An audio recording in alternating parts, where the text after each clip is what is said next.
ನಮಸ್ತೆ, ಪ್ರಜಾಮಾರ್ಗ ನ್ಯೂಸ್ಗೆ ಸ್ವಾಗತ. ನಾನು ಪ್ರಕೃತಿ ಪ್ರಭಾಕರ್. ಬನ್ನಿ ಇವತ್ತಿನ ಟಾಪ್ ನ್ಯೂಸ್ ಏನಿದೆ ನೋಡೋಣ. ಸಂಸದ ಪ್ರಜ್ವಲ್ ರೇವಣ್ಣ ಅವರದ್ದು ಎನ್ನಲಾದ ಅಶ್ಲೀಲ ವಿಡಿಯೋಗಳ ಪೆನ್ಡ್ರೈವ್ ವೈರಲ್ ಪ್ರಕರಣಕ್ಕೆ ಸಂಬಂಧಿಸಿದಂತೆ ವಿಶೇಷ ತನಿಖಾ ತಂಡ ನಡೆ ತೀವ್ರ ಚರ್ಚೆಗೆ ಗ್ರಾಸವಾಗಿದೆ. ಹಾಸನದ ಸೈಬರ್ ಕ್ರೈಂ ಠಾಣೆಯಲ್ಲಿ ದಾಖಲಾದ ಪ್ರಕರಣಕ್ಕೆ ಹೊಸ ಹೆಸರು ಸೇರಿಸಿ ಇಬ್ಬರನ್ನ ಬಂಧಿಸಲಾಗಿದೆ. 6 ಮತ್ತು 7ನೇ ಆರೋಪಿಗಳಾಗಿ ಚೇತನ್ ಹಾಗೂ ಲಿಖಿತ್ ಬಂಧನ ಮಾಡಲಾಗಿದೆ. 6 ಮತ್ತು 7ನೇ ಆರೋಪಿ ಬಂಧನವಾದರೂ ಮೊದಲ 5 ಆರೋಪಿಗಳನ್ನು ಇನ್ನೂ ಬಂಧಿಸಿಲ್ಲ. ಕಾಂಗ್ರೆಸ್ ಕಾರ್ಯಕರ್ತರಾದ ನವೀನ್ ಗೌಡ, ಚೇತನ್ ಹಾಗೂ ಪುಟ್ಟಿ ಅಲಿಯಾಸ್ ಪುಟ್ಟರಾಜರನ್ನ ಎಸ್ಐಟಿ ಅಧಿಕಾರಿಗಳು ಈವರೆಗೂ ಬಂಧಿಸಿಲ್ಲ.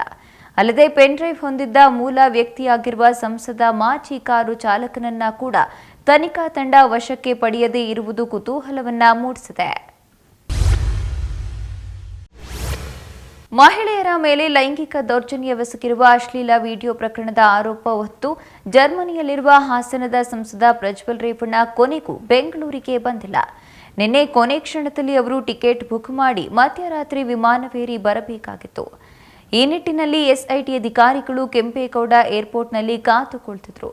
ಆದರೆ ಕೊನೆಗೂ ಅವರು ಕೈಕೊಟ್ಟಿದ್ದು ಇಂದು ಬರುತ್ತಾರೆಂಬ ನಿರೀಕ್ಷೆ ಹುಸಿಯಾಗಿದೆ. ವಿಮಾನ ನಿಲ್ದಾಣದಲ್ಲಿ ಎಸ್ಐಟಿ ಅಧಿಕಾರಿಗಳು ಕಾದು ಕಾದು ಸುಸ್ತಾಗಿದ್ದಾರೆ. ಮಹಿಳೆ ಕಿಡ್ನಾಪ್ ಕೇಸ್ನಲ್ಲಿ 6 ದಿನದಿಂದ ಪರಪ್ಪನ ಅಗ್ರಹಾರ ಜೈಲು ಸೇರಿದ ಮಾಜಿ ಸಚಿವ ಎಚ್.ಡಿ. ರೇವಣ್ಣಗೆ ಇದೀಗ ಬಿಡುಗಡೆ ಭಾಗ್ಯ ಸಿಕ್ಕಿದೆ. ಜೈಲಿನಿಂದ ಹೊರಬಂದ ಬಳಿಕ ರೇವಣ್ಣ ಟೆಂಪಲ್ ರನ್ ಮಾಡುತ್ತಿದ್ದಾರೆ. ಮಾಜಿ ಪ್ರಧಾನಿ ತಂದೆ ಎಚ್.ಡಿ. ದೇವೇಗೌಡರ ನಿವಾಸದಲ್ಲೇ ಉಳಿದಿರುವ ಎಚ್.ಡಿ. ರೇವಣ್ಣ ಇದುವರೆಗೂ ಪತ್ನಿ ಭವಾನಿ ಅವರನ್ನ ಭೇಟಿ ಮಾಡಿಲ್ಲ. ಬಿಡುಗಡೆಯಾಗಿ 3 ದಿನ ಕಳೆದರೂ ಟೆಂಪಲ್ ರನ್ ಮುಂದುವರೆಸಿದ್ದಾರೆ. ಸದ್ಯ ಮೈಸೂರು ಜಿಲ್ಲಾ ಸಾಲಿಗ್ರಾಮದಲ್ಲೇ ಪತ್ನಿ ಭವಾನಿ ಏಕಾಂಗಿಯಾಗಿದ್ದು, ಈಗಾಗಲೇ ಸಂತ್ರಸ್ತೆ ಕಿಡ್ನಾಪ್ ಕೇಸ್ನಲ್ಲಿ ವಿಚಾರಣೆಗೆ ಹಾಜರಾಗುವಂತೆ 2 ನೋಟಿಸ್ ಜಾರಿ ಮಾಡಲಾಗಿದೆ. ಈ ಮಧ್ಯೆ ಮಾವ ದೇವೇಗೌಡರು ಹಾಗೂ ಅತ್ತೆ ಚೆನ್ನಮ್ಮನರನ್ನ ಭವಾನಿ ಭೇಟಿ ಮಾಡಿದ್ದಾರೆ. ಪತಿ ರೇವಣ್ಣ ಹಾಗೂ ಪ್ರಜ್ವಲ್ ರೇವಣ್ಣ ವಿರುದ್ಧದ ಪ್ರಕರಣದಿಂದಾಗಿ ಭವಾನಿಗೂ ಸಂಕಷ್ಟ ಎದುರಾಗಿತ್ತು.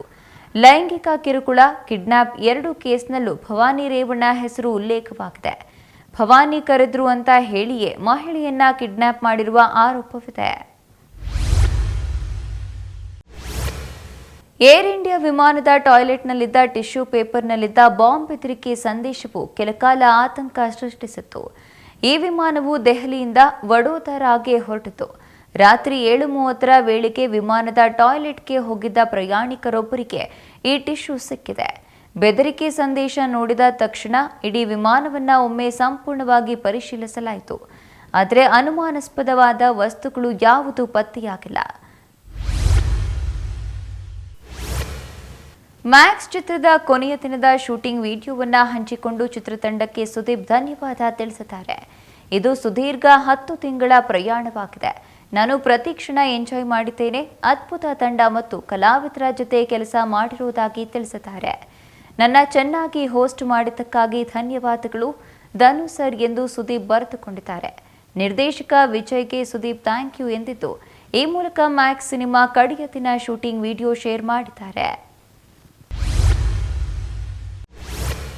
ಇದಿಷ್ಟು ಈ ದಿನದ ಟಾಪ್ ನ್ಯೂಸ್. ವಿನೂತನ ಸುದ್ದಿಗಾಗಿ ನೋಡ್ತಾ ಇರಿ ಪ್ರಜಾಮಾರ್ಗ ನ್ಯೂಸ್. ಇದು ಜನಸಾಮಾನ್ಯರ ಧ್ವನಿ.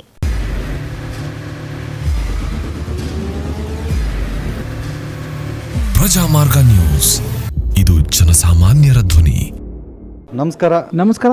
ನೀವು ನೋಡ್ತಾ ಇದ್ದೀರಾ ಪ್ರಜಾಮಾರ್ಗ ನ್ಯೂಸ್. ರಾಷ್ಟ್ರದ ರಾಜ್ಯದ ರಾಜಕೀಯದ ಬಗ್ಗೆ ಹೆಚ್ಚಿನ ಸಿನಿಮಾ ಅಪ್ಡೇಟ್ಗಳಿಗಾಗಿ ಫಸ್ಟ್ ಲೈಕ್ ಮಾಡಿ, ಸಬ್ಸ್ಕ್ರೈಬ್ ಆಗಿ, ಹಾಗೆ ಫಾಲೋ ಕೂಡ ಮಾಡಬೇಕು.